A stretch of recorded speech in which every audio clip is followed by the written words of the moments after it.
Pessoa que vendeu voto vai ficar presa por 10 anos. Político que comprou voto vai ficar preso por 20. Então quando eu falo assim, olha, não dá pra ter favela no Brasil, as pessoas pensam, é impossível.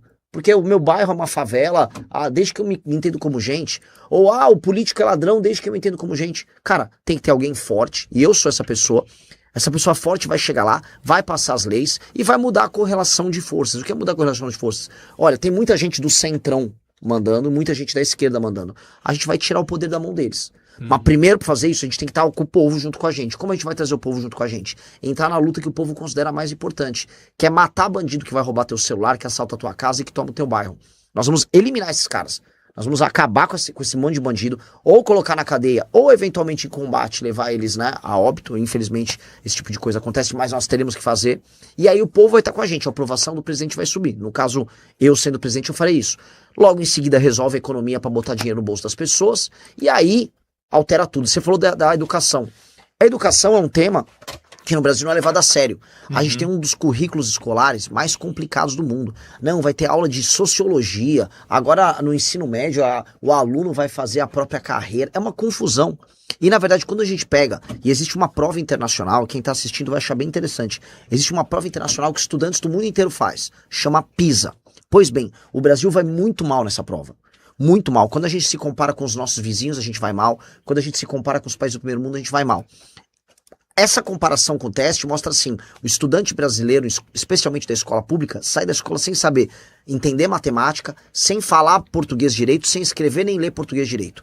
A gente vai ensinar o básico na escola. Você vai aprender a ler e escrever em português perfeitamente. Você vai ter boas aulas de matemática. Você não vai ficar com papagaiada de história, da história do povo de tal lugar. Não, não, não. Vamos aprender a história do Brasil sem mentira, porque mentem muito sobre a história do Brasil. Vamos aprender geografia. E aí o aluno, aí sim, ele vai se qualificando para quando ele chegar no ensino médio, aí ele poder aprender outras matérias que podem ajudar ele profissionalmente. Para ele sair, por exemplo, programando, para ele sair, por exemplo, entendendo de design gráfico, que são tecnologias que o futuro hoje demandam das pessoas. E nós vamos ter que fazer o jovem sair pronto, não para necessariamente entrar na faculdade. Hoje faculdade não garante emprego para ninguém. O que mais tem lá em São Paulo é o cara que fez faculdade de relações internacionais e é entregador ou é Uber. O que a pessoa tem que ter um curso técnico que funcione. E a gente vai entregar o curso técnico para as pessoas, para o jovem sair da escola já pronto para ter um emprego, já pronto para eventualmente ele prestar serviço para alguém e ser autônomo e ganhar dinheiro. E qual o diferencial então dos parlamentares do MBL? Nós somos exatamente o contrário daquilo que eu descrevi o Bolsonaro. Nós somos inteligentes. Então o Kim Kataguiri, que é o nosso deputado federal em Brasília, inteligentíssimo, trabalha muito, passa vários projetos de lei. O Faustino, nosso vereador em Salvador, nosso vereador em Natal, mesma coisa. Capaz, bons projetos, capaz de se articular mesmo sendo muito jovem. A segunda coisa, enquanto o Bolsonaro é covarde, nós somos corajosos. Nós temos coragem de falar as coisas que precisam ser ditas. Nós temos coragem de fazer enfrentamento ao crime organizado, mesmo colocando a nossa própria vida em risco. E a terceira coisa é que nós somos honestos. Nunca teve um escândalo de corrupção sobre a gente nunca foi condenado em nada errado, nem precisamos ir atrás de ministro do Supremo, como tanto o Lula quanto o Bolsonaro fizeram, para poder se livrar de um crime. Não, nossa vida é honesta, nós não temos enriquecimento ilícito, pelo contrário, a gente vive como pessoas de classe média aqui. Então, por termos essas características, isso nos torna muito diferente de todos esses caras. Agora, a gente vive uma polarização no Brasil muito grande, né? As pesquisas eleitorais mostram isso. O Flávio Bolsonaro vem com essa base do Bolsonaro já em algumas pesquisas, chega próximo a Lula, né? Eles dois são os principais. E você está começando agora, né? Como é que fura essa bolha? Eu já venho falando para todo mundo, olha só, eu acabei de ultrapassar nas pesquisas o governador de Minas Gerais, que é o Zema, o governador de Goiás, que é o Caiado, e o governador do Paraná, que é o Ratinho. Ultrapassei. Mesmo com só 2 meses, o nosso partido tem só 2 meses de vida, e eu mesmo tendo anunciado minha pré-candidatura há 2 meses e meio. Ou seja, em muito pouco tempo, a gente já buscou esses caras que governam, vamos dizer, estados grandes, importantes, estados ricos da federação. E fiz isso porque eu tô andando por aí falando a verdade. Eu não tô abrindo nenhuma concessão. Enquanto eles puxam o saco do Bolsonaro, eu falo os erros do Bolsonaro. Enquanto eles têm medo de atacar o Lula pelos crimes que o Lula cometeu, eu falo a verdade sobre o Lula. E aí a gente vai crescendo. Eu já ultrapassei eles na principal pesquisa, que é a Atlas. E o nosso objetivo é, nos próximos 2, 3 meses, a gente subir até os 10% nas pesquisas. Se eu chegar a 10% nas pesquisas, todo mundo vai dar atenção pra gente, vai divulgar a gente, eu vou estar na televisão, e aí eu ultrapasso o Flávio, vou pro segundo turno e derroto o Lula. Isso é, assim, é factível, nós conseguimos fazer, não está distante, e o que eu peço para todo mundo que está nos ouvindo e que concorda com as nossas ideias é para divulgar. Somos nós que não temos dinheiro nenhum, rodando o Brasil de carro enquanto eles rodam o Brasil de jatinho. Nós precisamos só do apoio das pessoas de bem. E assim, se você é uma pessoa que está me assistindo e concorda, mas se sente sozinho, porque os familiares apoiam o Lula, ou você tem um avô que apoia o Bolsonaro, convença eles. Convença, porque o certo sempre vence. E o Brasil está cansado de fazer tudo errado. A gente está ficando para trás. E o Nordeste está muito para trás. Eu consigo provar com números. Outras regiões no Brasil, que o governo põe bem menos dinheiro, estão crescendo muito mais. Santa Catarina, o governo federal sempre pôs menos dinheiro em Santa Catarina do que colocou, por exemplo, aqui no RN. Dito isso, Santa Catarina cresceu muito mais. Então tá na hora da gente começar a resolver, porque tem muito político roubando e o dinheiro não tá ficando porque precisa. Uhum. Eu acompanho muito do seu trabalho, Renan, e você tem algumas propostas que talvez aqui para nossa região sejam bem polêmicas. Sim. Tem uma que você fala sobre as cidades pequenas do Brasil. Sim. Santa Cruz hoje é a capital da nossa região, que tem 40 mil habitantes, mas nós temos cidades aqui próximas a gente, como Lajes Pintadas, São Bento do Trairi, cidades de 4 mil habitantes, que estão a cerca de 15 quilômetros de Santa Cruz. Renan Santos, presidente, essas cidades têm perigo de acabar? Essas cidades, assim, uma vez eu falei que a cidade ia acabar, o pessoal achou que a gente ia passar um trator em cima das casas. Eu vou explicar pro pessoal que tá assistindo. Pessoal, aqui no Nordeste, 7 em cada 10 cidades não conseguem se bancar. Ou seja, a produção que tem na cidade não é suficiente para a cidade se sustentar. E aí o governo federal tem que mandar dinheiro. O problema é que o governo federal não inventa dinheiro. O dinheiro saiu de algum outro lugar. E onde ele está saindo? Das outras cidades ao redor do Brasil, não só do Nordeste, mas do Sudeste, do Sul, do Centro-Oeste, do Norte, que trabalham e produzem e estão pagando a conta. E por que que isso está acontecendo? Uma das razões é, toda cidade pequena tem uma elite política. Você vai ver, qualquer cidade pequenininha vai ter os vereadores, vai ter o prefeito. Esses caras não cuidam bem das pessoas, não entregam saneamento básico, ou seja, não tem esgoto nem água direito na cidade, a educação é ruim, eles não trabalham para ter empresas, fábricas na cidade, a cidade não se sustenta porque eles estão viciados em receber dinheiro que vem do governo federal. E aí eles vivem com esse dinheiro, dão alguma coisinha pra pessoa, aí ele compra o voto do cidadão ali, faz um show do Wesley Safadão, ele traz um artista famoso e vai girando, enquanto as pessoas vivem mal. Pois bem, nós vamos pegar os municípios pequenos de 3, 4, 5, 6, 7 mil habitantes, vamos juntar, fazer municípios de 30, 40, 50 mil habitantes, com uma só prefeitura e com uma só Câmara de Vereadores. A cidade vai continuar existindo, o que não vai ter é esse monte de político ao redor dela. Isso vai economizar bilhões e bilhões e bilhões de reais. Só que a gente não para aí.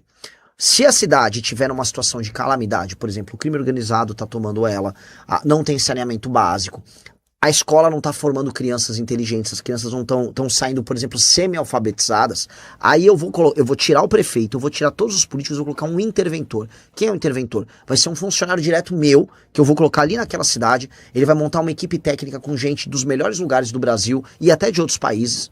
Isso a China fez já e funcionou. E essas pessoas vão melhorar tudo. Se você Mas isso não parece um pouco meio antidemocrático, não? Olha, não é antidemocrático, porque a coisa mais antidemocrática que acontece nessas cidades é o prefeito comprar o voto das pessoas. O prefeito compra o voto das pessoas, as pessoas não ficam com o direito dela, porque no fundo, se você vender o seu voto, você não tem direito de cobrar depois. Não cobram, no máximo ficam aguardando uma festa do prefeito, então você já não tem democracia. Se tivesse democracia, as pessoas votavam pelo que é certo e o político fazia o que é certo. O que a gente tem aqui é uma coisa criminosa, que são governos que vivem desviando emenda, ou seja, os políticos desviam emenda pra caramba, as pessoas acabam vendendo voto em grande parte, os políticos vivem desse jogo, e aí as pessoas vivem mal, e o dinheiro, e essa é a parte mais feia, o dinheiro nem é daqui. O dinheiro que é roubado vem dos outros lugares, então é muito injusto com pessoas, inclusive de outros estados, que o dinheiro venha pra cá pra abastecer esse político, e as pessoas nem se beneficiam disso. Isso é muito errado. Então, democracia de verdade é assim. Vamos fazer as pessoas terem condições de ter água, saneamento, segurança e educação decente. Melhorou tudo isso? Eu tinha 30% da cidade com esgoto, agora eu tenho 60%. As crianças estavam em último lugar no ranking nacional de educação, agora elas estão já no meio da tabela. Melhoramos? Melhoramos. Aí voltamos a votar. Tem que ser assim. E com uma regra bem clara. Pessoa que vendeu o voto vai ficar presa por 10 anos. Político que comprou voto vai ficar preso por 20. Não pode ter mais isso aí. Trocou favor, comprou voto, vai em cana. E eu sei que aqui no Nordeste, infelizmente, tem no Brasil inteiro. Só pra falar que não é uma coisa só daqui, a cidade dos meus pais é uma das melhores cidades do Brasil, em termos de índice de vida. que chama Vinhedo, no interior de São Paulo. Mesmo lá tem compra de voto. Mesmo no lugar que é rico tem compra de voto. Aqui também tem compra de voto. É um sistema viciado. É um sistema viciado. Tem que ter regra dura. A gente não quer ter regra dura pra bandido que assaltou uma pessoa e roubou um celular, ele ser preso pra muito tempo, ser preso pra sempre que seja. Também tem que ter regra clara, não só pro político bandido que compra voto, mas pro cidadão que vende o voto. Tá errado o cidadão vender o voto. E aí, quando vende o voto, ele faz o seguinte, que o político corrupto tenha muita vantagem e o político honesto que quer concorrer e que não quer comprar voto porque é criminoso, ele perca. Então o cidadão está participando do crime. E o cidadão é criminoso, ele tem que pagar pelo crime. A gente está trazendo uma nova forma de fazer política, isso necessariamente no Nordeste, porque não existe, principalmente aqui no RN, inclusive, não existe uma política parecida com o que a gente está fazendo, de redes, de discurso, de ideias novas, de combater o que há de hegemônico como direita e esquerda. Então, a gente está trazendo esse discurso, as pessoas estão entendendo, e eu acho que a partir daí, as pessoas naturalmente que vão ser os candidatos vão aparecer. A gente fez um evento ontem e o Renan foi questionado a respeito de como vai ser essa formação de liderança. E todo mundo acha que a lógica é a mesma dos partidos aqui. O cara tem 50 mil votos, ele vai entrar e vai mandar num partido em região tal. Não, a gente não vai agir assim. A gente vai agir com aqueles que são, primeiro, leais ao que a gente acredita. Segundo, que tenha essa consciência do trabalho que a gente está construindo, entenda os valores da missão e a partir daí ele vai ser o nosso candidato e a gente vai construir essa imagem juntos. Então, muito menos a gente se importa se o cara vai ter 50, 60 mil votos, mas muito mais do quanto ele pode influenciar na região dele. E acho que é a partir daí que a gente vai conseguir montar a chapa de governador, chapa de estadual, chapa de federal, enfim. Que bacana. Esse discurso, essa questão da cidade é bem interessante, tem até alguns comentários aqui do pessoal, porque você realmente acaba aqui nossa região Nordeste mesmo, são muitas essas cidades menorzinhas que acabam compondo os municípios, né? Acho que o Rio Grande do Norte, Santa Cruz, 40 mil habitantes, é o 11º município em população, né, de 167. Né? Ele não é um discurso muito elitizado, não, de priorizar só os grandes centros do país? Não, é pelo contrário. Porque a gente estaria botando uma energia muito grande em resolver os lugares menores. A diferença é que, em vez de você ter 5 municípios, cada um com 5 mil habitantes, a gente vai fazer um município de 25 mil. E aí a gente vai poder investir nele.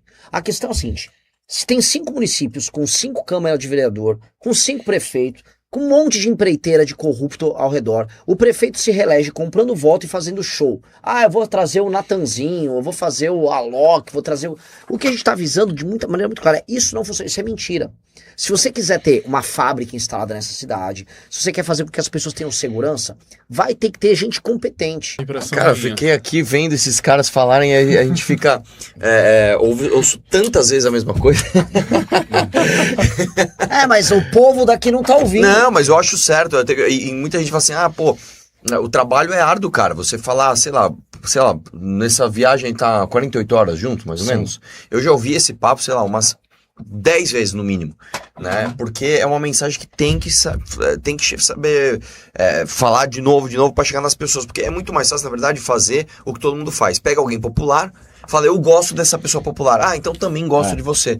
A gente está nadando contra a maré, cara, que é uma coisa muito mais difícil de ser feita.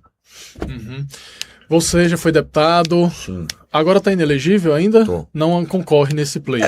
A gente tem um processo rolando. Há a possibilidade de você pegar uma liminar para concorrer, mas a gente vai ver se vale a pena pro partido nesse momento fazer isso, né? Entendi. Eu vou ser sincero pra você, cara. A vida de não candidato é muito mais confortável, tá?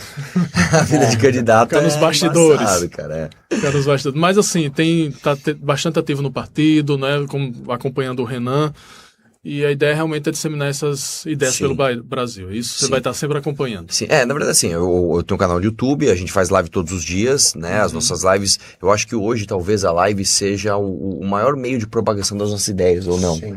Eu acho que mais do que... Isso é uma coisa importante de dizer para as pessoas que estão aqui, cara. Você que vai começar a acompanhar política, você que vai entrar na internet e ver o mundo da política, eu vou já deixar um alerta para você. Você provavelmente vai ver alguns vídeos muito curtos de Instagram falando das coisas mais simples possíveis, né? Do tipo assim, sou contra a corrupção, quero a paz mundial. Tá? O que eu peço sempre para as pessoas é o seguinte, veja se tem algo além daquilo. Veja se tem alguém falando sério sobre números, sobre coisas que não são simplificadas, né? Veja se essa pessoa, quando você conhecer essa pessoa, entra nas redes dessa pessoa. Vê se tem só esse tipo de vídeo ou se tem a pessoa te explicando outras coisas que muitas vezes são impopulares, mas quando você ouve, primeiro você torce o nariz, fala, nossa... cara tá falando, por exemplo, isso. É uma cidade de 3.500 habitantes, tem que acabar com assim, vão passar um trator, vão acabar com a minha casa. Deixa eu ver o que esse cara tá falando. Pô, não, peraí, cara. Ah, caramba, faz sentido. Veja se você tem essa sensação com as pessoas que vão aparecer no teu feed aí. Porque o que vai acontecer, cara? Agora que é ano eleitoral, muita gente vai pegar um monte de fundo eleitoral para patrocinar conteúdo aqui para você, né?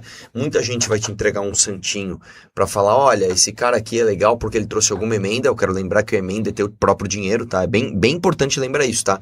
Muita gente não sabe, por incrível que pareça, o dinheiro de emenda, seja para pintar uma escola, para formar uma praça, o dinheiro de emenda é teu dinheiro, cara. É dinheiro do teu imposto, tá? Então veja se o cara faz algo além disso. É o recado que a gente sempre dá para as pessoas. E se você gostou desse conteúdo e quer ver mais vídeos como esse, já deixa o like e siga o canal Missão Vanguarda.